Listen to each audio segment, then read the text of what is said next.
নমস্কার, আমি সুচন্দ্রা। পজিটিভ বার্তার বিকাশ টকশো এর অনুষ্ঠানে আপনাদের প্রত্যেককে জানাই স্বাগত। আজ আমরা যে বিষয়ে কথা বলবো তা হলো শিল্পে জীবন, জীবনে শিল্প, এক ভাস্বরের গল্প। আজকে আমার সাথে স্টুডিওয়ে রয়েছেন কৌশিক হালদার মহাশয়, যার সাথে আজ আমরা কথাটা এগিয়ে নিয়ে যাব। তাই সকলকে বলবো যে আমাদের সঙ্গে থাকুন, এবং যিনি একজন ন্যাশনাল অ্যাওয়ার্ড বিজয়ী শিল্পী শুধু নয়, বরং ভবিষ্যতে শিল্পী তৈরির জন্য উনি কাজ করে চলেছেন। বর্তমানে উনি সিস্টার নিবেদিতা ইউনিভার্সিটিতে একজন অ্যাসিস্ট্যান্ট প্রফেসর। নিজের হাতে যেরকম কাজ করছেন, তেমনি বহু ছাত্রছাত্রীকে নিজের হাতে তৈরি করছেন। আমরা গর্বিত যে এরকম একজন মানুষকে আমরা আমাদের এই পজিটিভ বার্তার প্ল্যাটফর্মে পেয়েছি। নমস্কার স্যার। পুরো পজিটিভ বার্তার টিম আপনাকে জানায় অনেক অনেক স্বাগত আমাদের স্টুডিওতে। ধন্যবাদ। প্রথম যে প্রশ্ন আপনার কাছে, এই যে শৈশবে যখন বেড়ে উঠলেন, সেই সময় আঁকার প্রতি যে আপনি আগ্রহ তৈরি হলো, শিল্পী যে হবেন, এটা কখন আপনি বুঝতে পারলেন? ছোটবেলা থেকেই যদি একটু আপনার গল্পটা আমাদের সাথে শেয়ার করেন। আমরা 4 ভাই বোন, আর মাকে নিয়ে আমাদের একটা ছোট্ট ফ্যামিলি। তো ছোটবেলায় আমি একটু পড়া থেকে দূরে থাকার চেষ্টা করতাম, যে যতটা না পড়া যায়। তো তাহলে তো হবে না, বাড়ি ঠিক সন্ধ্যে হলেই পড়তে বসতে হবে, ওই নিয়ে একটা ভয় থাকতো। যে বিকেলে সারাদিন খেলাধুলা করে বিকেলে যাওয়ার পর সন্ধে হলে পড়তে হবে। তো আমি বুঝতাম, কিন্তু ওই বইয়ের পাতা ছবিগুলো দেখতে খুব মজা লাগতো। তো ওই পড়ার অক্ষরগুলো বাদ দিয়ে আমি ছবিগুলোর দিকে বেশি আমার খুব মজা লাগতো। তো এইভাবেই আমার দিন যায়। আমি স্কুলে পড়তে পড়তে আমার স্কুলেও আমি দেখতাম যে আমার স্কুলে ড্রয়িং ক্লাস থাকতো যখন, তখন আমি একটু লাস্ট বেঞ্চে বসতাম। তো আমার এক বন্ধু ছিল, যে ও ড্রয়িং খুব ভালো করতো। দেখতাম ওর কাছে সবাই আঁকতে যাচ্ছে, আমিও যেতাম। তো দেখে দেখে আমারও মনে হলো যে আরে দেখি তো আমিও আঁকতে পারি বা কিছু। তো আমিও বসে বসে ওই টুকটাক ড্রয়িং করতাম। তো যাই হয়, আমি দেখে এসেছি যে এটা এখনও দেখছি, মানে সেই যে ভালো আঁকে, কোনো কম্পিটিশন হলে তাকে ডেকে নিয়ে যাওয়া হয়। তো আমিও ভাবি আমাকেও ডাকবে। তো কখনোই দেখতাম না যে ডাকতো। তো এতে খারাপ লাগতো, তো একটু ইগনোর হয়ে থাকার মতো হতো। তো আমি যেহেতু বলতাম না, চুপচাপ দেখতাম, অবজার্ভ করতাম, বাস এই ছিল আমার স্কুল যাওয়া, খেলা, মানে দৌড়াদৌড়ি করা। প্রচণ্ড ডান পিটে ছিলাম, কখনো ফড়িং ধরা, কখনো পাখির পিছনে ছোটা, গাছে ওঠা, আম ভাঙা। তো এই ছিল আমার জীবনের সারাদিনের এরকম। মানে এই বড় হয়ে ওঠাটা কোথায়? বড় হয়ে ওঠা আমার এটা ফারাক্কা, মুর্শিদাবাদ ফারাক্কা। তো সেখানে আমার পুরো বড় হওয়া। তারপরে আমি পরবর্তীকালে আমি কলকাতায় আসি 2008-এ। তার আগে আমি বলি, মানে শৈশবটা যেহেতু বলা হয়েছে, তো এই করে করে আমার ক্লাস 5-4 হয়ে যায়। তো সেই সময় আমাদের একটা খুব এই ছিল যে আমাদের ওখানে বিভিন্ন কম্পিটিশান হতো, এনটিপিসির বিভিন্ন কম্পিটিশানগুলো হতো। তো একবার মাকে বললাম যে আমিও নাম দেবো, সেফটি ড্রয়িং কম্পিটিশান, মনে আছে আমার। তো মা বলল, আমার মা এইসব ব্যাপারে কিছু জানে না, যে ড্রয়িং কীভাবে কী। তো মা বললো ঠিক আছে, তোর যখন ইচ্ছা হয়েছে নিয়ে যাবো তোকে। মা বললো কী লাগবে? আমি বললাম কিচ্ছু লাগবে না, সব ওখান থেকেই দিবে। তো ব্যাপারটা তো সে নয়। তো যখন আমাকে মা নিয়ে গেল, অনেক জিজ্ঞেস করে মা নিয়ে টিয়ে গেল যে কোথায় হবে কী হবে। আমি অতটাও বলতে পারিনি মাকে। তো যাই হোক, মা আমাকে সেই জায়গায় নিয়ে গেছে। যেভাবে বসেছি, তো ওখান থেকে শুধু কাগজ দিয়েছে, রং টং কিছু দেয়নি। তো মা বললো তুই বললি যে কিছুই সব দিবে। তাই বললাম, তো মা বুঝতে পারলো যে আমি জানি না। তো মা সামহাও কোথাও থেকে মায়ের পরিচিত একজন ছিলেন, যে তাকে বলে তার ছেলের কাছ থেকে কয়েকটা রং আমাকে, আমার মনে আছে লাল, হলুদ, নীল, সাদা, কালো এরকম কিছু রং দিয়েছিল। তো আমি আঁকতে বসেছি। তো এটা আমার কাছে খুব ইম্পর্টেন্ট একটা আমার লাইফের, মানে যে আমাকে একটা পেজ দিয়েছে। তো আমি কি একবার নিজেই যাই না, সেফটি ড্রয়িং কম্পিটিশানটাও কি সেটাও আমি জানি না। তো পাশে দেখছি যে একজন একটা আপেল, কলা এরকম কিছু এঁকেছে। তো আমিও ভেবেছি এটাই আঁকতে হবে। আমিও ওই একটা আপেল আমার মনে আছে, একটা কলা এঁকে বাড়ি রওনা। তো এই চলে এলো। তো আমি খুব এক্সাইটেড যে আমিও কিছু মানে পাবো। তো আমি যেখানে টিউশন পড়তাম সেইখানে একজন কাকু ছিলেন যে ওইটার সঙ্গে কোনোভাবে লিঙ্ক ছিল, বা ওনার ছেলে বা কেউ কিছু। তো উনি বলছিলেন আমার মানে দিদিমণিকে যে একজন প্রাইজ পেয়েছে। তো আমি বললাম তার মানে প্রাইজ পেয়ে গেছে, তার মানে আমার নামটা কখন ডাকবে তাহলে? তো সম্ভবত 26শে জানুয়ারিতে আমাদের প্যারেড হয়, সেই সময় ওপেন স্টেজে অ্যাওয়ার্ড দেয়। তো আমিও খুব এক্সাইটেড যে আমিও পাবো। তো এইটা একটা খুব অদ্ভুত ছিল যে লাল কার্পেটের উপরে আমাদের সবাইকে বসিয়ে দেওয়া হয়েছে, আর সামনে ন্যাশনাল ফ্ল্যাগ, তার পাশে একটা টেবিলের উপরে বেশ রংচঙা প্যাকেটে মোড়ানো সমস্ত অ্যাওয়ার্ডগুলো রাখা আছে। তো আমার চোখ না এদিক না ওদিক না পেছন, আমার ওই টেবিলের দিকেই চোখ, যে হয়তো আমার নামটা আসছে, এই ডাকবে। এই ডেকে ডেকে দেখছি টেবিল শূন্য, টেবিলে কোনোটাই আমার নয়।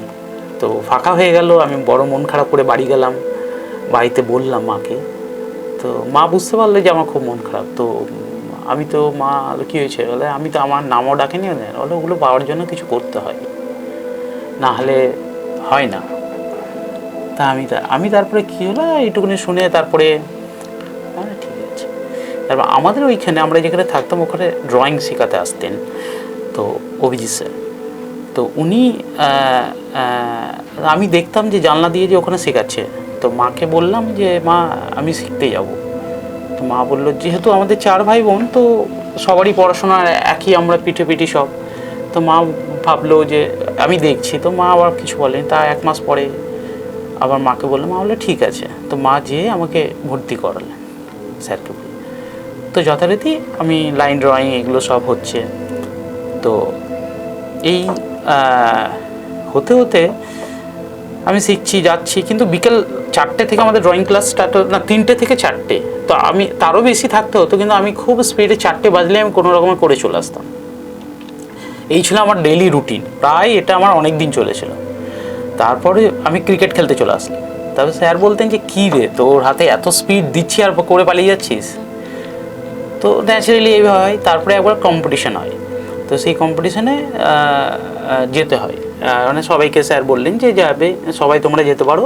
তো আমরা সবাই গেছিলাম। তো এবার আমি নিজে প্র্যাকটিস করেছি, তো নিজের ড্রয়িং অলওয়েজ বেস্ট, নিজেকেই মনে হয় যে হ্যাঁ আমার ড্রয়িং বেস্ট। তো ওইখানে যে দেখলাম যে আমি কিছু পাইনি, খুব মন খারাপ হয়েছিল। স্যারকে বললাম যে স্যার খুব এতই মন খারাপ হয়েছিল সেদিন, আমি জানি না, মানে প্রচণ্ড মন খারাপ হয়েছিল। আমি এটা বারবারই দেখছি যে আমি চাইছি, আমি পাচ্ছি না। তো তখন ক্লাস 6-এ আমি পড়ি। তো এইভাবে আমি করে চলে আসি। তারপরে আমি ওই কম্পিটিশান হয়, নাম দিই, তো সেখানে কিছু হয় না। আবার আরেকবার হয় এরকম, নাম দিই, হয় না। তারপরে একবার দিতে গিয়ে তখন খুব মন খারাপ হয়। সেইবার যখন হয় না তখন স্যারকে ডাইরেক্ট বলি, তখন স্যারকে এইভাবে বলি না, স্যার এবার আমাকে ভালো করে শিখতে হবে। তো আমার মনে আছে আমার প্রথম আমি খুব একটা অদ্ভুত সিরিয়াস হই, সেটা এখন আমি বুঝতে পারছি যে লেনিনের কিছু বই ছিলেন, ওনার পোর্ট্রেট ছিলেন, তো আজও আছে আমার কাছে ওই ড্রয়িংগুলো। তো ওইটা প্রথম স্টাডি করি আমি। তো অদ্ভুতভাবে আমি দেখি, মানে যে এখন আমি বুঝতে পারছি যে আমি সেই সময় অদ্ভুতভাবে আমি খুব চেঞ্জ হই, যে এইবার আমি শিখছি। এই যে রিয়েলাইজ হয় যে আমি করছি, এটা আমি উপলব্ধি করেছি যে আমি করছি বা আমি হচ্ছে, কিন্তু সেই সময় এটা হয়তো করিনি, বুঝিনি, কিন্তু আজ আমি বুঝতে পারছি। তো তারপরেই আমার একটা কম্পিটিশন হয়। তো স্যারের জন্মদিন হলে তো আমাদের একটা কম্পিটিশন হতো। তো এইটা হ্যাঁ, তো সেইখানে 2টো অ্যাওয়ার্ড দেওয়া হতো, একটা গ্রুপ আর একটা এমনি অ্যাওয়ার্ড। তো গ্রুপ অ্যাওয়ার্ডে সেখানে আমি ফার্স্ট হই। প্রথম স্যারের জন্মদিনে আমি প্রাইজ পাই। তো স্যারও খুব হয়, পিঠে হাত দিয়ে করে। তো আমার খুব ভালো লাগে। তো আমার মনে আছে যে শান্তিনিকেতনের ওই বাউলের ছবি, এই একটা স্কাল্পচার ছোট, ওটা পেয়েছিলাম। তো ওইটা আমার ফার্স্ট পাওয়া। তারপরেই আর একটা কম্পিটিশন হয় বর্ষাকাল, যেটা আমার খুব প্রিয় ছিল। তো এই মাঝখানে আমি প্রচুর বই টই দেখতে স্টার্ট করি। তো আমার স্যারের বাড়ি আমি যেতাম, তো স্যারের একটা বই রাখার জায়গা ছিল। তো স্যার দেখতাম যে স্যার আমাকে চাবিটা দিয়ে দিত আমি ঢুকলেই, কেননা আমি যে ওই স্যারের বইগুলো খুলে খুলে আমি দেখতাম। তো প্রচুর গ্রেট আর্টিস্টদের বই ছিলেন। তো ওই দেখে দেখে ওই মেঘ, খুব একটা অদ্ভুত মেঘের চেহারা, সেই কালো হয়ে আসছে। আর আমি বলেছিলাম যে, আগেই বললাম যে আমি খুব ডান পিটে ছিলাম। বর্ষাকালে বা মানে ঝড় হলে ওই আমি খুব হ্যাপি হতাম, কেননা এই সময় আমি বাইরে বেরিয়ে আম কুড়োতে পারবো। তো এটা মা খুব করতো। তো মা দেখতো যে আমার জেদটা মনে হচ্ছে যে ওইদিকে একটু বেশি, মানে তাও মা অবজার্ভ রাখতো, দেখতাম তো ঠিক অবজার্ভ করতো। কিন্তু আমি এই ঝড় হলে আমাকে মানে টিউশন গেলেও আমি আকাশে তাকাতে যেতাম যে এই কালো করেছে, আমি আমটা কুড়াতে পারবো না। তো এইটা একটা খুব অদ্ভুত ছিল। তো আমি জানি না, আকাশের প্রতি এখনো আমার একটা অদ্ভুত ভালোবাসা আছে, যে বিভিন্ন রকমের। আমার এমনি হবি ফটোগ্রাফি, আমার খুব প্রিয় একটা পার্ট। তো আমি প্রচুর এরকম ছবি তুলেছি, তবে আমার ছবি তোলা আর চোখে দেখাটা দুটো এক হয় না। তো যাই হোক, তো ওই এনটিভিসি হাই স্কুলে একটা কম্পিটিশান হয়, যেটা আমাদের একজন সিনিয়র দাদা ছিলেন, ওই দাদা সমস্ত অ্যাওয়ার্ড পেতেন। মানে বহু বছর ধরে এটা ট্রেন্ড ছিল যে ও ঢুকেছে মানে অ্যাওয়ার্ড পাবে। তো আমাকে বলেছে যে তুইও চলে যাবি। তো আমিও গেছি বেশ মজা করে, ড্রয়িং করে নিজের মতো করে। তো খুব অদ্ভুতভাবে, আমার অত ড্রেস নিয়ে অতটা ছিল না। তো এখন বুঝতে পারি যে গেছি একটা চটি পরে, হাফ প্যান্ট জামা পরে চলে গেছি, হাতে আমার ড্রয়িংয়ের সমস্ত ব্যাগ নিয়ে গেছি। তো মানে ওই স্কুলে সবাই ফর্মাল ড্রেস, আমি একটা ওরকমভাবে। তো এখন মনে হচ্ছে যে দেখছে, তখন আমি এগুলো অতটা করিনি, যে পাত্তা দিইনি। তো খুব করে গেছি। তো ড্রয়িং কম্পিটিশনে বর্ষাকাল দিয়েছে সাবজেক্ট, আমার খুব প্রিয় সাবজেক্ট। তো বর্ষাকালে আমি করেছিলাম যে একটা ছাতা, তার নিচে একটা ব্যাঙ বসে আছে, আর প্রচণ্ড গর্জন করছে বিদ্যুৎ, চুপটি করে ব্যাঙটা বসে আছে, আর পানাকুচি চারিদিক দিয়ে ভাসছে। এই আমার একটা ড্রয়িং ছিল, মানে বলতে পারেন এটা আমার খুব একটা প্রিয় ড্রয়িং মানে আমার লাইফের। তো এবার অ্যাওয়ার্ড হচ্ছে, পরপর সবাই অ্যাওয়ার্ড পাচ্ছে, আমার গ্রুপে এসছে, তখন ওই লাস্টে থেকে ফার্স্টে যাচ্ছে। তো দেখলাম যে আমি কিছু পাইনি, তারপরে অ্যানাউন্স করছে যে আমার নাম, আমি ফার্স্ট হয়েছি। এবার সবাই চমকে গেছে, যে দেখছি যে আমাকে উঁকি মেরে দেখছে। তো আমারও একটু অস্বস্তি হচ্ছে যে কেন দেখছে এতটা। তো আমি খুব খুশি। আর স্যারও তখন ওটা ডিক্লেয়ার করলেন যে ও এই স্কুলে পড়ে না, ও অন্য জায়গা থেকে ওকে মানে বলা হয়েছে, ওখানে অনেক ছেলেকে বলা হয়েছে, তার মধ্যে ও একজন। তো তার মধ্যে আবার এটা হয়েছে বেস্ট অ্যাওয়ার্ড। তো ওই দাদাও উঠেছে বেস্ট অ্যাওয়ার্ডটা, মানে ওভারঅল একটা অ্যাওয়ার্ড পাওয়া যায়। তো নাম ডিক্লেয়ার করতে যাচ্ছে, সেই নামটাও আমার। তো এইটা খুব অদ্ভুতভাবে তখন হয়েছে। তখন আমাকে বলছে তোমার নাম কি, ওখানে ম্যাডামরা ছিলেন। তো আমিও খুব হয়েছি যে আমি পেয়েছি, এটা আমার বিশ্বাস হচ্ছে না, যে তার মানে আমি ঠিক পেয়েছি। তো বাড়িতে দিয়ে গেছি। কিন্তু আমার মা খুব অদ্ভুত ছিলেন, অত রিয়াকশন করতেন না। হ্যাঁ পেয়েছিস, খুব ভালো, আরও ভালো করে কর। তো আমি দেখেছি যে এখন অনেকে যে এর বাড়িতে যে বলে আমার ছেলে পেয়েছে, আমার মুখ পেয়েছে, কিন্তু আমার মায়ের মুখে আমি কোনোদিন শুনিনি, যে আমি আজও আমার মাকে শুনিনি যে আমাকে নিয়ে মা বেশি কিছু বলছে। তো এইটা আমার মায়ের কাছে খুব শেখা, যে আরও 3টে ছেলে মেয়ে আছে, যে এমন নয় যে আমার বড় ছেলে, আমি বাড়ির বড়। আমার মাকে কখনোই আমি দেখিনি যে এইটা বলতে, যেটা আমার খুব বলতে পারেন যে খুব ভালো লাগে, আর একটা অন্যরকম ভালো লাগা। তো এইভাবে আমি বড় হতে থাকি। তা আমার স্যারের সত্যি আমার কাজে, আমার এই জায়গাতে কিছু অবদান তো অতি, কিছু না অনেক বেশি, মানে আমি খুব বললে কমই বলবো। তো আমাদের স্টাডি ট্যুর হতো, তো স্যার নিয়ে যেতেন। তো আমার জীবনের প্রথম স্টাডি ট্যুর হিস্টোরিক্যাল প্লেস হচ্ছে হাজারদুয়ারি। তো ওখানে গেছিলাম, আমি নিজের মতো বেশি একাই থাকতাম, ঘুরতাম ফিরতাম। তারপরে এসেছিল শান্তিনিকেতন নিয়ে এসেছিল উনি। তো আমার মনে আছে যে একটা বাসে করে আমাদের সবাইকে নিয়ে এসেছিলেন। তো আমি শান্তিনিকেতনের কলা ভবনে যখন আসি, তখন আমি ক্লাস 8-এ পড়ি। তো আমি এরকম জীবনে কোনোদিন শুনিনি যে আর্ট কলেজ হয় বা কিছু হয়।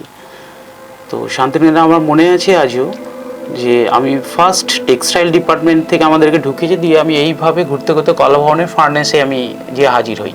তো ওখানে একজন, মানে এটা আমার বলার আমি জানি না কতটা এটাই, তো ওইখানে দেখলাম যে একজন ফরেনার ফার্নেসে, স্কালচারের পেছনে ফার্নেস আছে, সেই ফার্নেসে কাছে গিয়ে আমি দেখি একজন ফরেনার খুব সুন্দর করে রং করছে, ওই একটা পোর্ট্রেট করে কোনো একটা কালার ইউজ করছে টিউব থেকে নিয়ে। তো যত সম্ভব আমার এখন মনে পড়ছে ওটা অয়েল কালার।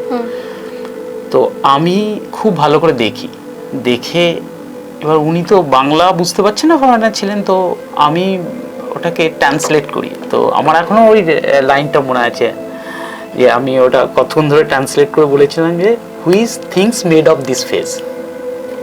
এই লাইনটা আমি ভুলিনি কখনো, ওটা ফার্স্ট আমি যে ওখানে বলেছিলাম। তখন উনি পোড়া মাটি, যে এই প্রোনাউন্সিয়েশনটা অনেকটা করে বলছেন, তা আমি বুঝতে পারি না। তখন আমার স্যারের দাদা ছিলেন, তো উনি পেছন সাইড থেকে শুনতে পেয়েছিলেন, মানে স্টাডি টুরে সবাই আসা হয়েছিল। তো উনি বললেন যে এটা পোড়া মাটি মানে পুড়িয়ে যে মাটি। আমি বললাম ও আচ্ছা, ওটা দিয়ে হয়। তো আমি শুনে ঘুরে টুরে আমার দল ছাড়া হয়ে গেছে, মানে সবাই একদিকে চলে গেছে, আমি এদিক ওদিক, আমি নিজেই জানি না যে আমার কি হয়েছে। আমি ঘুরছি, বেশ মজাই লাগছে আমাকে। এই করে আমি ব্যাক করি। তখন স্যারকে বলি, স্যার এখানে কারা পড়ে? এই প্রথম আমি জিজ্ঞেস করেছিলাম। তো বলছি যে তুই কিচ্ছু বলেনি, বলছি ক্লাস 10 পর, তারপর তোকে আমি সব বলে দেবো, তার আগে ভালো করে পড়াশোনা কর আর ভালো করে আঁকাঝোঁকা কর, পড়াশোনাটা কিন্তু দরকার আছে। ক্লাস 10 আমি দিলাম। এর মধ্যে আমি ড্রয়িংয়ের জন্য আমার ড্রয়িং, আমি আর কেউ নয়, এই হচ্ছে আমার জীবন। আর আমার পড়াশোনা, স্কুল, খেলতে যাওয়া, তো এই হচ্ছে আমার লাইফে। তো আমি গ্রামের স্কুলেই পড়াশোনা করেছি, আমার খুব মজারই ছিল গ্রামের স্কুল। এইভাবে আমি যেতাম। তো যখন আমি মানে ক্লাস 10 দিব, সেই সময় ক্লাস 10 থেকে শান্তিনিকেতনে অ্যাডমিশন হতো। তো আমি, আমার বন্ধু ছিল রহিম বলে, আমরা 2 বন্ধু ছিলাম। তো আমাদের দুজনেরই আসার কথা ছিল যে আমরা এন্ট্রান্স দেবো। তো সামহাও, আর আমি একা সত্যি করে বলতে কোথাও বেরোয়নি, আমার মা আমাকে কোথাও মানে ওইভাবে ছাড়েনি। তো ওই প্রথম আমি আর বন্ধু, ও বললো যে আমি যাব না।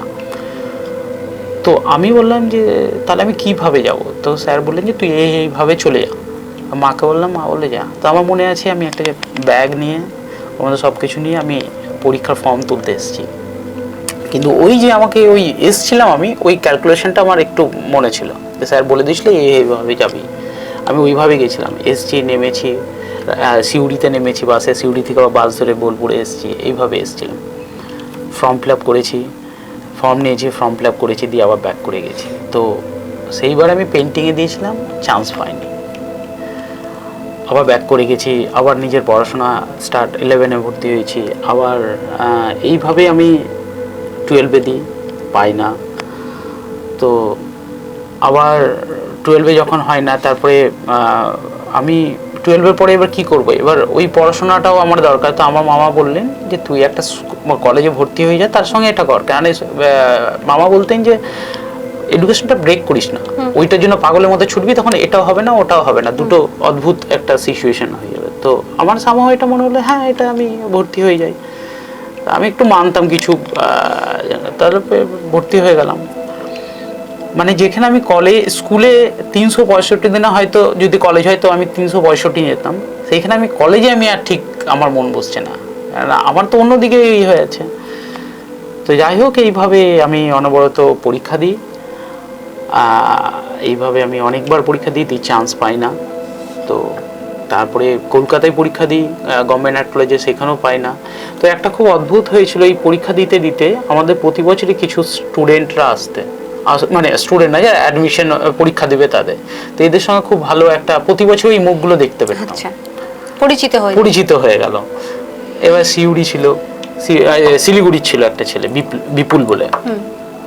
তো খুব অদ্ভুত লাগতো যে এত বছর পরীক্ষা তার আগে এই যে আমার জার্নির মধ্যে কিছু কিছু মানুষ, তাদের নাম না বললেও হয় না, যে কলকাতা আমি কিভাবে যাব।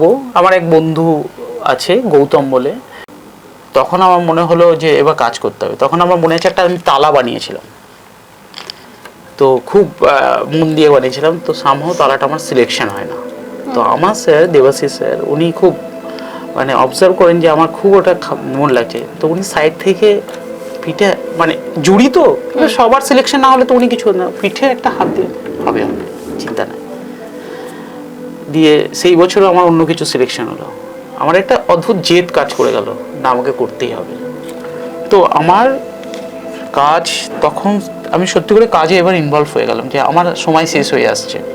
তো থার্ড ইয়ারের থেকে আমি স্টার্ট করলাম। তো আমি থাকতাম বেলঘরিয়ায়, ঘুম থেকে উঠে ফার্স্ট দাঁত মেজে খেয়ে কলেজে এসে যখন আমাদের স্যার বলতেন যে ক্যান্টিনে আড্ডা মেরো না, স্টুডিওতে বসো, কাজ করো, কিন্তু উনি অনেক বুঝে আমাকে বলেছিলেন যেহেতু আমি ইনভলভ হচ্ছি না, কেন একটা জায়গায় ওই ইনভলভ না হলে কোনোদিনও কাজ করা যাবে না। তো আমি এটা করলাম। তো আমি ওই মানে সূর্যোদয়ে ঢুকতাম, বেরোতাম তারা দেখে। আচ্ছা, আমি যখন বেরোচ্ছি তখন আকাশে তারা উঠছে, এই ছিল আমার জগৎ। আর মজা করছি, সব করছি, কিন্তু ওই ঘরের ভেতরে সব বন্ধু, আমার খুব কমফোর্টেবল পরিবেশ ছিল। প্রতিটা টিচারের কাছে আমি কিছু না কিছু পেয়েছি।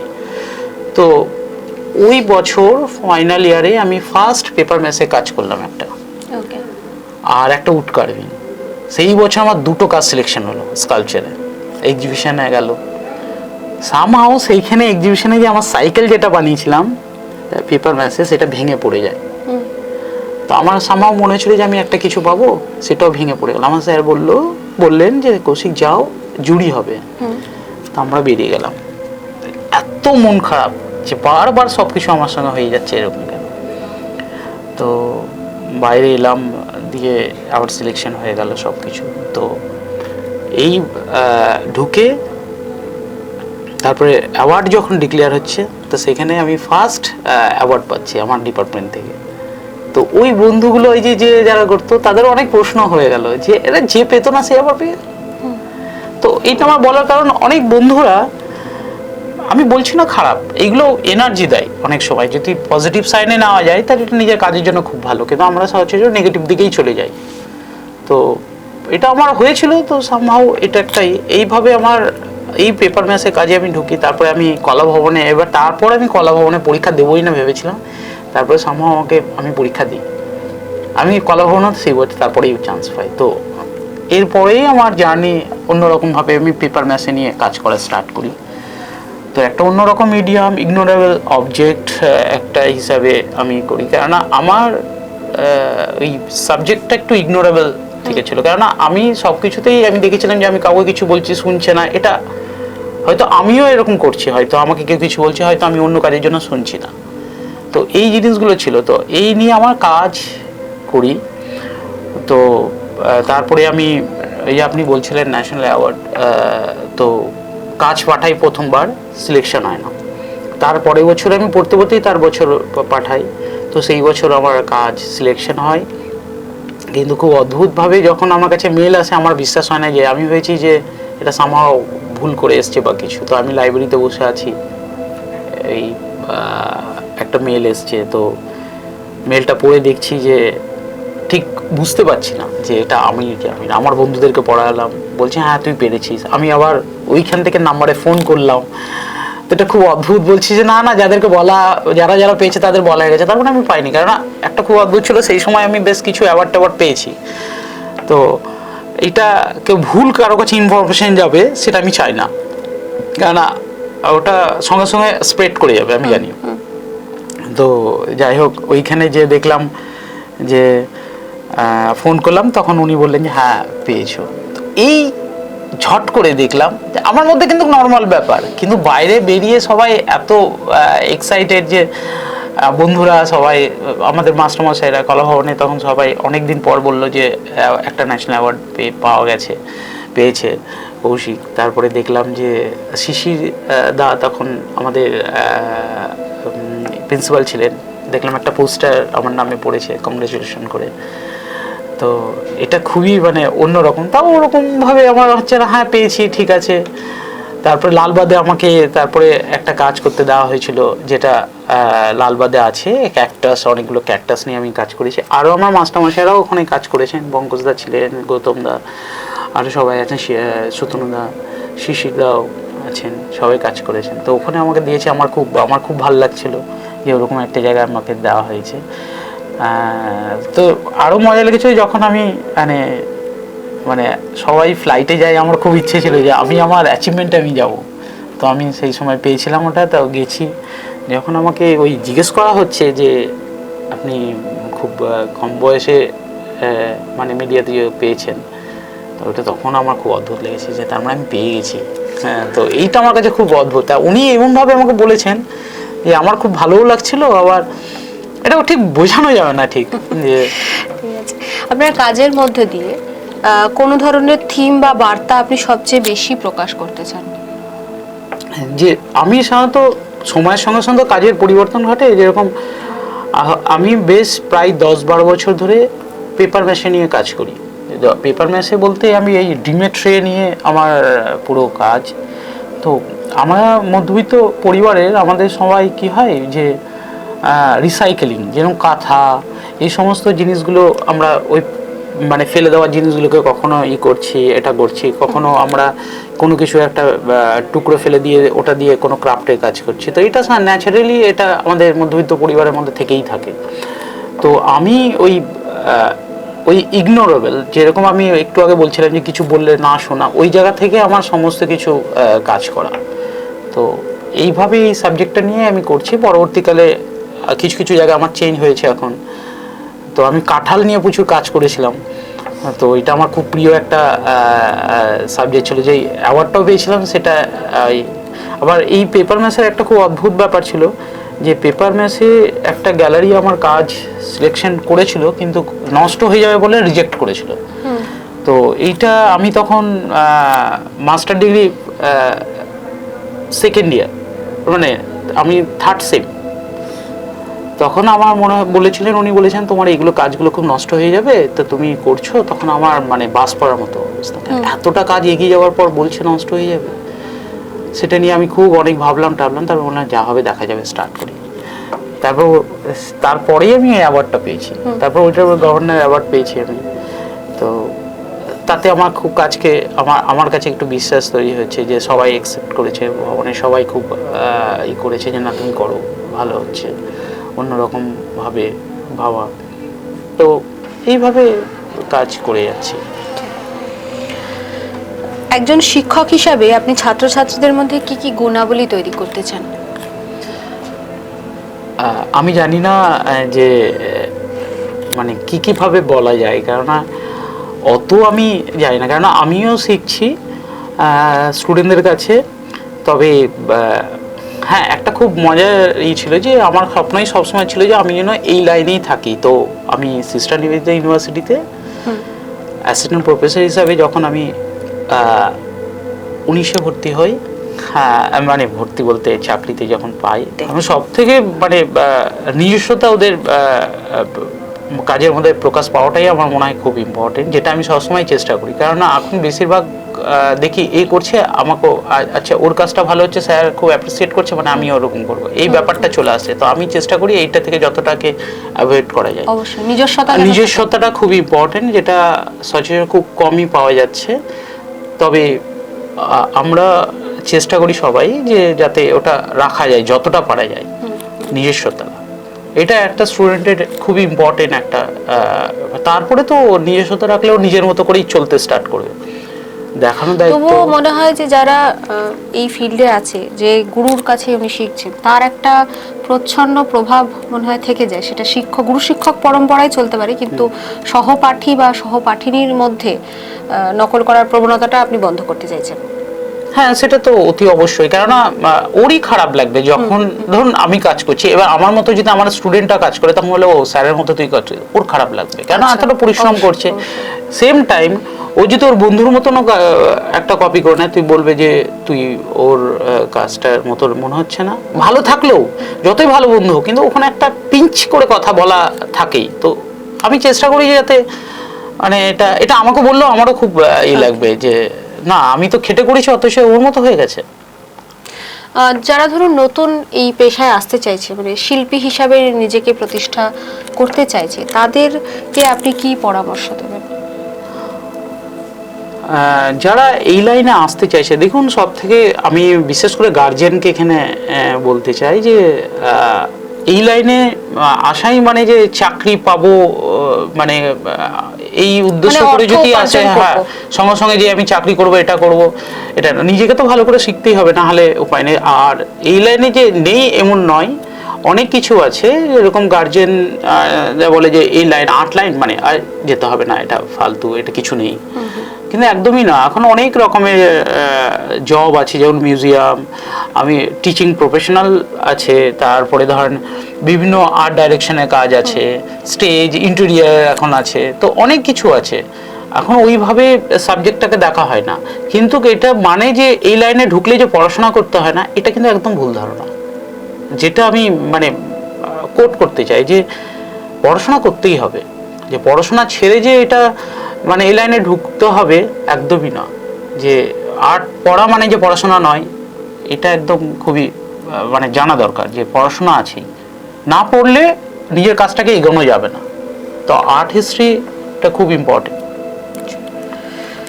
আপনি একটু আগে বলছিলেন যে আপনার প্রিয় মাধ্যম হচ্ছে যেগুলো রিইউজেবল প্রোডাক্ট, যেমন আপনি বললেন পেপার মাছ নিয়ে কাজ করেন, সেক্ষেত্রে ডিমের খোলা ব্যবহার করেন, মানে যেগুলো কি বলে ডিমটা যার মধ্যে রাখা হয় ট্রেটা, ট্রে, সেগুলো ব্যবহার করেন। এবং এটা কেন চুজ করেছিলেন এরকম একটা মাধ্যম নিয়ে? দেখুন, ফার্স্ট অফ অল আমি যখন ব্যাচেলার্সে পড়ি তখন আমাদের সমস্ত মিডিয়াম শেখানো হয়। তো এই মিডিয়ামের প্রতি একটা অদ্ভুত আমার ফ্যাশনেশন ছিল। তো মিডিয়ামকে মিডিয়াম থেকে আউট করে দেওয়া, যেটা তো পেপার ম্যাচেটাকে আমি যখন করলাম তো দেখলাম যে এটা খুব অদ্ভুত একটা মজা আছে, সবই আছে, কিন্তু আমার একটা প্রবণতা ছিল যে স্টোনকে আউট করে দিয়ে অন্য কিছু ওটাকে ভাবানো। তো আমি পেপার ম্যাচেটাকে এমনভাবে ইউজ করি যেটাকে দেখে মনে হয় স্টোন, আবার দেখে মনে হয় যে সেরামিক্সের, আবার দেখে মনে হয় ফাইবার।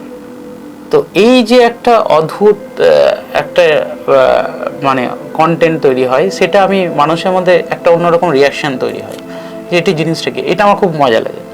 তো এইটা আমার একটা কাজের থাকে, যেটা আমি বুঝেছি যে হ্যাঁ এটা হয়। তো এই জায়গা থেকে আমি করেছি। তারপরে তো এটা রিসাইকেলিং একটা, আমি যেহেতু ইগনোরেবলের জায়গা থেকে করছি, তারপরে মানে এই জায়গা থেকে এই নেওয়া কনসেপ্টটাকে নেওয়া। কোনো একটি ভাস্কর্য রয়েছে যা কিনা আপনার খুব হৃদয়ের কাছের, এবং তার পিছনের গল্পটা কি, যেটা আপনার কাজও হতে পারে বা আপনার পরিচিত কারোর কাজ, যেটা আপনার খুব ভালো লাগে? যেরকম আমার একটা কাজ আছে যেটা আমার খুব পছন্দের কাজ, বা সেটা হচ্ছে যে মাংকি টুপি, মানে আমরা ছোটবেলায় মাংকি টুপি পরি আর ওই দাঁত দিয়ে কামড়ে ছিঁড়ি। তো এইটা আমার মা আমাকে পরিয়ে দিত, ছিঁড়তাম। তো এরকমই একটা আমার কাজ আছে। তো ওই কাঁঠাল, আমার বাড়িতে কাঁঠাল আসতো, কাঁঠালের পরানো মাংকি টুপি আর ওই ছিঁড়ে যাওয়া, তো ওই শিশির, তো ওই ঠান্ডা হলে কি হয় গায়ে লোম দেয়, তো ওই কাঁঠালের টেক্সচারটা, ওই কাজটা আমার খুব প্রিয়। তা আমার কাছে এটা খুব অন্যরকম একটা ছোটবেলার যে আপনার জীবনযাত্রা, সেটা আপনার কাজের মধ্যে অনেকবার প্রতিফলিত হয়েছে। এবং অবশ্যই আপনার মায়ের কথা আপনি বারবার বলছেন, ওনার অনুপ্রেরণায় এবং ওনার সাহসে আজকের দিনে আপনি এখানে পৌঁছেছেন। একদম, ওনার সাপোর্ট তো ছেড়েই দিলাম, ওনার সাহস একদম। আমার শেষ প্রশ্ন আপনার কাছে, আগামী দিনে আপনি কি ধরনের কাজ করতে চান এবং কোন স্বপ্ন পূরণের অপেক্ষায় রয়েছেন? দেখুন, আমি এখন একটা জায়গায় পড়াই, সেইখানে আমার স্টুডেন্টরা খুব মানে খুব ভালো জায়গায় যাক, এটা আমার একটা খুব স্বপ্ন। তার জন্য আমাকে মানে আমার মধ্যে অনেক কিছু নেই, আর নিজের কাজ করা বা নিজেকে অন্যরকম দেখা বা এগুলো নেই, এগুলো আমাকে প্রথমত জানতে হবে। আর আমি জানি না যে কতটা আমি কোথায় দিতে পারবো, তবে আর একটা জিনিস হচ্ছে আমার নিজের কাজ। এখন অনেক রকমের ভাবে কাজ হচ্ছে, আমি আমার কাজের মানে এই সমস্তর বাইরে নিজেকে কাজ করা একটু মুশকিল হচ্ছে। তবে মানে আমার স্বপ্ন যে আমার কাজটাকে মানে অনেক দূরে নিয়ে যাওয়ার। এবার কত দূরে আমি নিজেই জানি না, এটা এই প্রশ্নটা আমার কাছে বড় মানে কঠিন প্রশ্ন, কেননা কোথায় যে যাওয়া যাবে সেটা তো আমি নিজেও বলতে পারি না। খুব ভালো লাগলো আপনার সাথে কথা বলে। অবশ্যই আপনি আপনার স্বপ্নের আপনার যে লক্ষ্যমাত্রা স্থির করেছেন সেখানে পৌঁছাবেন। পজিটিভ বার্তার পুরো টিম আপনার জন্য প্রার্থনা করবে যে যাতে আপনি আপনার স্বপ্নের লক্ষ্যমাত্রা যা স্থির করেছেন তা যেন আপনি পৌঁছাতে পারেন। ভালো থাকবেন, পজিটিভিটির সঙ্গে থাকবেন। আপনারা শুনলেন আজকে শিল্পে জীবন, জীবনের শিল্প, এক ভাস্করের জীবনের কথা। কিভাবে উনি বড় হয়ে উঠেছেন, ওনার স্ট্রাগলের কথা, কিভাবে ওনার জীবনের যে অ্যাচিভমেন্ট তার গল্প আপনাদের সঙ্গে আমরা তুলে ধরলাম। আশা রাখি আমাদের এই অনুষ্ঠান আপনাদের সকলের ভালো লাগবে। Think positive, be positive, positive বার্তা। নমস্কার। সে আমাকে ওর বাড়ি, ওর দাদার বাড়ি কলকাতা, তো ও দাদার বাড়িতে থেকে আমাকে ওই গভর্নমেন্ট আর্ট কলেজে কীভাবে যেতে ওটা নিয়ে ওই রাস্তাটুকু আমাকে বুঝিয়ে দিয়েছিল। তো আমি এই রাস্তাটুকুর বাইরে আর কোথাও যেতাম না। আর কলকাতা মানে এখানে পকেট মার হয়, এটা একটা ভয় ছিল যে ভুলভাল কিছু খাই দিবে, তো আমি কোথাও কিছু খেতাম না। মফস্বল থেকে যাওয়া মানুষদের একটা শহরে গেলে যে প্যানিক কাজ করে। স্যার, আমার পরবর্তী প্রশ্ন আপনার কাছে। ছোটবেলার কথা আমরা শুনলাম, যেখান থেকে আপনি প্রথম যখন অ্যাওয়ার্ড পেলেন তার অভিজ্ঞতা আমাদের সাথে শেয়ার করলেন। প্রথম যে ভাস্কর্যটি আপনি তৈরি করেছিলেন সেটি কেমন ছিল এবং আজকের দৃষ্টিতে সেটা কিভাবে দেখছেন সেই কাজটাকে? দেখুন, প্রথম ভাস্কর্য যদি বলা হয় তাহলে সেটাও আবার আমার ছোটবেলার দিকে একটু ব্যাক করতে হয়। তো এইটা ছোটবেলায় আমি দেখতাম মাকে, যে যখন আটা মাখতেন তখন ওই রুটি বানানোর সময় ওই চাটুতে পরিষ্কার করার জন্য অল্প আটা নিয়ে পরিষ্কার করা হতো, তো ওইটা মা ফেলে দিত। তো অনেক সময় ওইটা দিয়ে মা কিছু একটা করে দিতে, বল করে দাও, বা মাকে বলতো, মা করে দিত। তো এইটা এরপরে আমার কাজ ছিল সবসময় যে মায়ের পাশে বসে থাকে, ওইটা যখনই ফেলবে ওটা দিয়ে আমি কিছু বানাবো। তো এই সাপ এইগুলো নিয়ে এটা একটা ছিল। তো আমি জানি না এটাও হয়তো পরবর্তীকালে রিফ্লেক্ট করেছে নাকি। তো তারপরে আস্তে আস্তে যখন শান্তিনিকেতন ঘুরে আমি ব্যাক করেছিলাম, তখন ওই স্কাল্পচার দেখে বাড়িতে আমি একটা স্কাল্পচার করেছিলাম, সেটা মনে আছে আমার এখনো, যে একটা মানুষ একটা পাহাড়ে, মানে একটা উঁচু কিছুতে উঠছে, মানে পাথরের উপরে, এরকম একটা উঁচু জায়গা। যেহেতু আমি ওই বেড়া টপকে যাওয়া এই ব্যাপারটা ছিল, এটা এখন সাবকনসিয়াসে হয়তো ওইটা ওখানে রিফ্লেক্ট করেছিল। তো এইটা আমার কাছে একটা খুব ইম্পর্টেন্ট একটা, প্রথম আমার হাতের এটা একটা তৈরি করা, এটা একটা ব্যাপার ছিল। আচ্ছা, তো এবার আপনি যখন ন্যাশনাল অ্যাওয়ার্ড পেলেন সেই সময় অভিজ্ঞতা কেমন ছিল, আর মুহূর্তটা যদি আমাদের সঙ্গে একটু শেয়ার করেন, তখনকার যে আপনার আনন্দটা। এইটা বলার আগে তো আমার মনে হয় একটু কাজ নিয়ে বললে মনে হয় একটু ভালো হয়। তো দেখুন, আমি ওই যে বললাম যে আমি অনেকবার পরীক্ষা দিয়েছিলাম, তো মানে আমি লাস্ট পরীক্ষা দিয়ে আমি যখন গ্র্যাজুয়েশন লাস্ট দিই সেই সময় আমি, আমার ওই বিপ্লব বলে এক বন্ধু ছিল, সে চান্স পায়। তো সেই চান্স পাওয়ার পরে সে আমাকে বলেছিল যে কলাভবনে না, ও গভর্নমেন্ট আর্ট কলেজে চান্স পায়। আচ্ছা। তো ওকে আমি ফোন করেছিলাম যে তুই কি পেয়েছিস, বলছে হ্যাঁ। তখন ও বলল যে দেখ ভাই, ওরকম করলে হবে না, তো তোকে কোথাও একটা ভর্তি হয়ে যেতে হবে।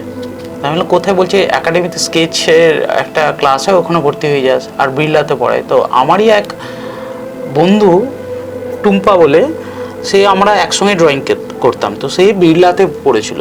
তো আর একজন ছিলেন, তো আরেকটা দাদা, সে আমাদের সঙ্গে পড়েনি কিন্তু তারও সঙ্গে আমার পরিচয়, তাকে আগে ফার্স্ট ফোন করেছিলাম। তো এরকম ব্যাপার, বিড়লাতে এরকম পড়াই, আমাকে একজন বলেছিলেন, তো তুমি কি একটু বলতে পারবে? তো বললো যে দেখ, প্রচুর খরচা, আর তুই কি অত বুঝবি?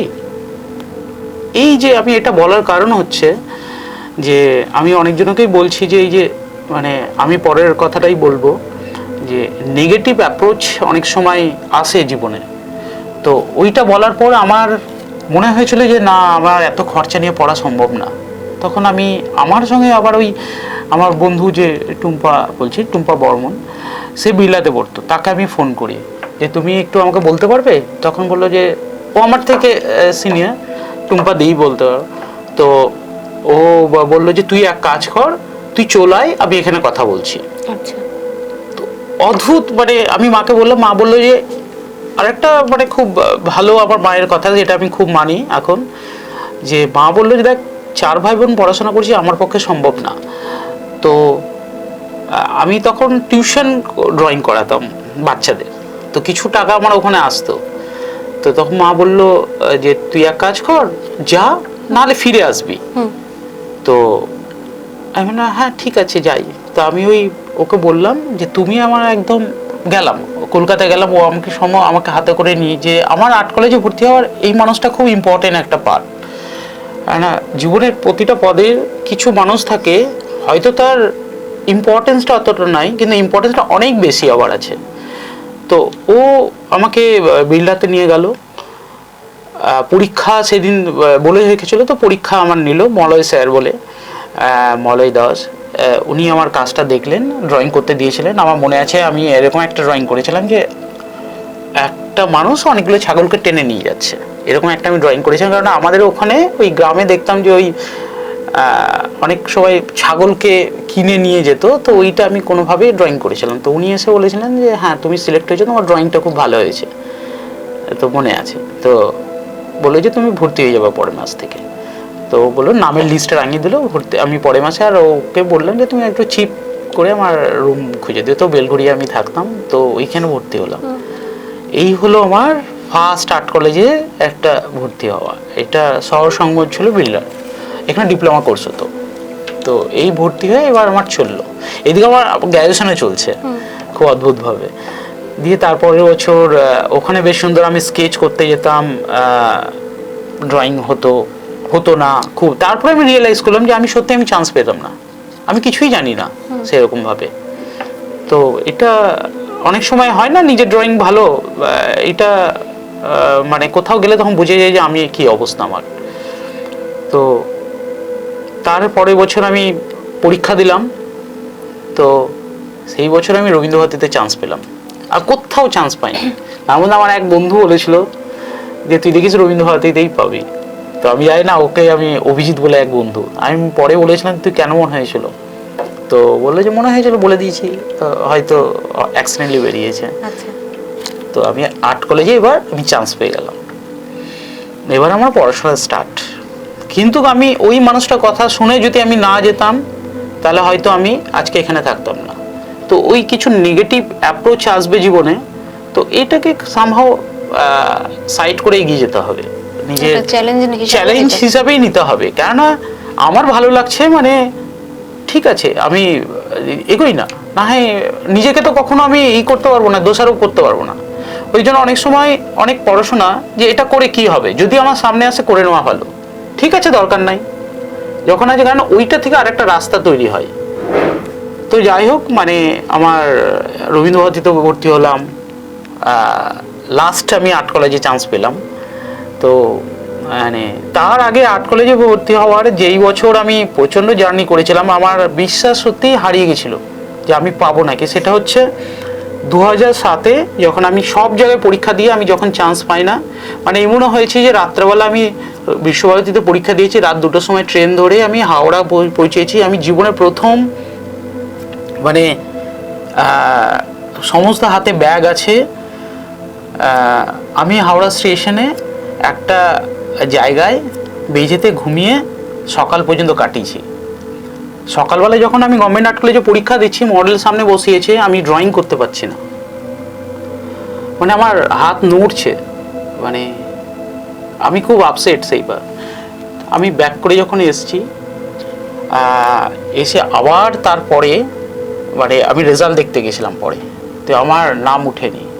তো আমার আজও মনে আছে হাওড়া ব্রিজের উপরে যখন আমি হাওড়া ব্রিজ থেকে দেখছি, তখন মনে হচ্ছে যে মানে আমি আজও ওই রাস্তা দিয়ে গেলে ওই টাইমটা আমার মনে পড়ে, যে দাঁড়িয়ে মনে হচ্ছে যে আজ আমার পাশে কিছু নেই।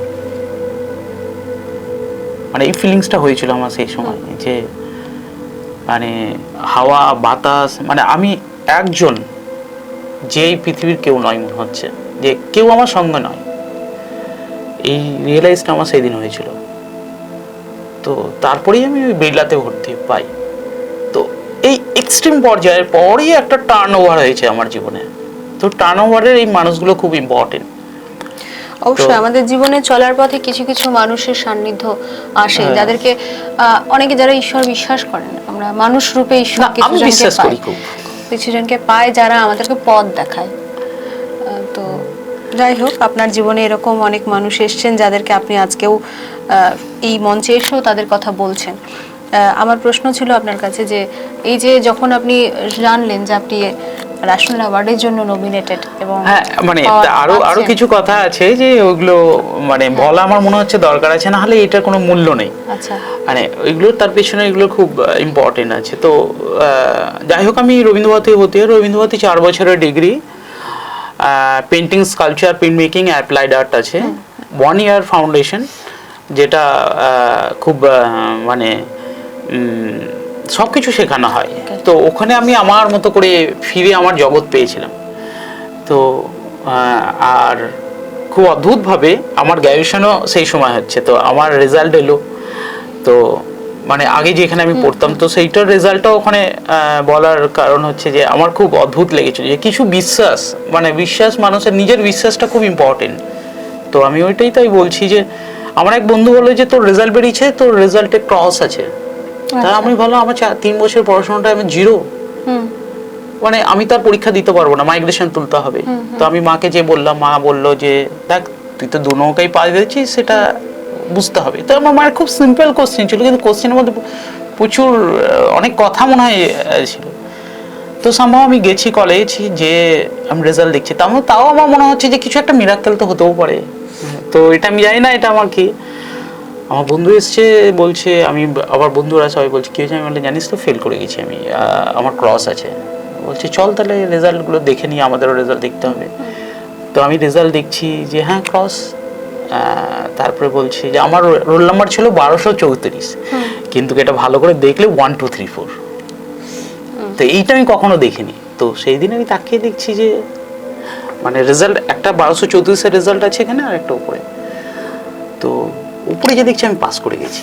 আচ্ছা, মানে এটা আমার কাছে খুব সারপ্রাইজ যে মানে এটা ইম্পসিবল একটা ব্যাপার, আর আমি পাস করেছি। এটা আমি মাকে বললাম এসে যে আমি পাস করেছি মা। তো মাও খুব হয়ে গেল যে তুই রেজাল্ট বলছিস যে দেখেছিল 1234 দেখেছিল, সেটা হচ্ছে অন্য আরেকটা রেজাল্ট, তো রোল নাম্বার অনুযায়ী আছে। তো এটা খুব মানে আমার খুব বিশ্বাস হচ্ছিল যে অদ্ভুত একটা ভেদের মধ্যে ছিল যে কিছু একটা তো হতে পারে। তো যাই হোক, তো এইভাবে আমি ফাউন্ডেশন হয়। তো আমরা পেন্টিং 4-5 জন ছিল, খুব রেশারেশি হতো, হিংসা না কিন্তু রেশারেশি হতো। তো আমরা কম্পিটিশন, হ্যাঁ খুবই ভালো, যে এই তুই ভালো করেছিস আমাকে করতে হবে, তুই 4টা করেছিস আমার 5টা করতে হবে। তো এরকম কাজ হতো। তো এইভাবে যখন ফাউন্ডেশন হয়, ফাউন্ডেশন মানে স্পেশালাইজেশন যায়। আচ্ছা, সামহাও আমি স্কাল্পচার পাই, এই পেন্টিং পাই না, পাই স্কাল্পচার। তো এটা তো এবার আমার স্কাল্পচার করতে ভালো লাগতো, কিন্তু স্কাল্পচার নিয়ে পড়াশোনা করবো এটা আমার কোনোদিনও ছিল না। অবশ্যই অনেকে সবারই পেন্টিং নিয়ে ইন্টারেস্ট থাকে। এবার আমরা 5 বন্ধু ছিলাম, সবকে অন্য অন্য স্ট্রিমে পড়ে গেছি। কেউ প্রিন্ট মেকিং, কেউ অ্যাপ্লাইড আর্ট, কেউ স্কাল্পচার।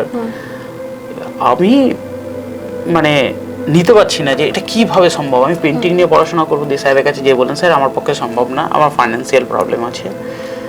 এতে ঘুরপাক ঘুরে স্যার, আমাদের স্যাররা প্রচণ্ড অবজার্ভ করতেন, দেখতাম যে এটা আমার খুব অদ্ভুত শেখা, যে দেখতেন যে প্রতিটা স্টুডেন্ট কী করছে, কী ভাবছে। তো স্যার বললেন, একদিন ডাকলেন, দিয়ে বললো যে তোমার কি প্রবলেম হয়েছে। স্যার আমি এটা নিয়ে পড়তে পারবো না, এটা প্রচুর খরচা। তখন উনি অনেক এক্সাম্পল দিলেন যে আমাদের এরকম অনেক সিনিয়র দিদিরা দাদারা ভালো ভালো জায়গায় চলে গেছে, তুমি পারবে। এবার তাও হয় না, তারপর যাই হোক অনেক যুদ্ধ করে ওইখানে ঠেক হলাম। এবার আমি স্কাল্পচারে কালার দেখতে পাচ্ছি না, পুরো তো মাটির কাজ, এগুলো আমার মানে পুরো অস্বস্তি হচ্ছে। আমি প্রিন্ট মেকিংয়ে যে বসে আছি, এবার যেহেতু আমাকে পেন্টিং দেয়নি, ওটার মধ্যে একটা অদ্ভুত আমার রাগ হয়ে গেছে। আমি বলেছি যে যেই জিনিসটা আমাকে দেয়নি আমি তারে যাবোই না আর ওখানে। তো এরকম অনেকদিন যাইনি, যেতাম, দেখতাম পেন্টিং, দেখতাম ক্যানভাস দেখতাম, আর খুব মন খারাপ হতো, আবার ব্যাক করে চলে আসতাম। তো এই হতো। তো ওই মানে ওই ফার্স্ট সেকেন্ড ইয়ারে যখন উঠে গেলাম, তখন আমি ভালো করে কিন্তু কাজ করছি না। আমি প্রিন্ট মেকিংয়ের কাজ দেখছি। আমাদের মাইনর একটা, মেজর একটা ছিল। তো আমি ওই 4th সাবজেক্টটা ছিল, সেটা প্রিন্ট মেকিং, মানে পেন্টিংটাও কেটে আমি প্রিন্ট মেকিং করে নিয়েছিলাম। মানে পেন্টিং রাখবোই না এরকম হয়ে গেছে। তো একটা এরকম কাজ করে গেছে যে এত অভিমান হয়ে গেছে। তো যাই হোক, দিয়ে স্কাল্পচার নিয়ে পড়লাম। এবার আমারও এক্সিবিশনের সিলেকশন হচ্ছে ফটোগ্রাফি আর প্রিন্ট মেকিং, স্কাল্পচার সিলেকশন হচ্ছে তা নিয়ে, আর বন্ধুরা হাসাহাসি করছে। তো এই নিয়ে যখন আমার আবার আবার সেই ফিরে একটা জায়গায় এলো যে সামহাও কিছু না পাওয়ার জায়গায় এসে দাঁড়িয়ে গেল। তো এইভাবে সেকেন্ড ইয়ার চলে যায়। থার্ড ইয়ারে আমার রিয়েলাইজ হলো যে আমার সময় প্রচুর চলে যাচ্ছে, প্রায় লাস্টের দিকে, 4th ইয়ারে শেষ।